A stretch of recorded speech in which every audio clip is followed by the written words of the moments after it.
E aí galerinha do YouTube, aqui quem fala é Antônio Hélio Rodrigues, trazendo mais vídeos bizarros para você. E já aproveitando, já deixe seu like, compartilhe e se inscreva para mais vídeos.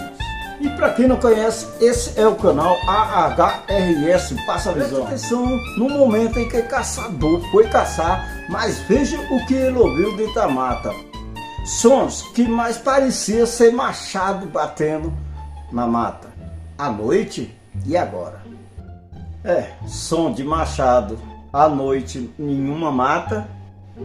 Não acredito que não seja nada normal. Sem muita conversa, vamos para o vídeo completo. Passa a visão. Ô galera, parou, ó. Parou. Gente, que é isso, pelo amor de Deus? Ó. Ó. Ah, não é trem desse mundo não, não é gente não. Tava aqui, ó. Onde é que já tá agora? Meu Deus do céu. Pior que é no meu carreira.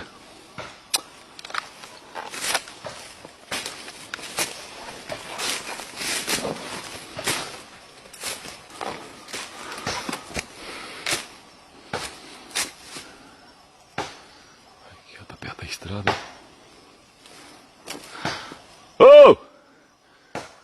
Se for gente, vou meter fogo, viu? Quero confusão não, gente.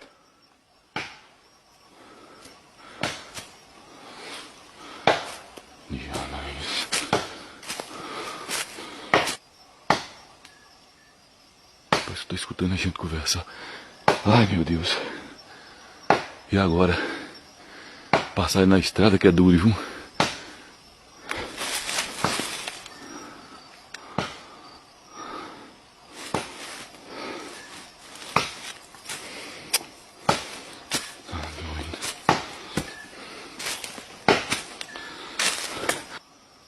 Aí eu parou, ó.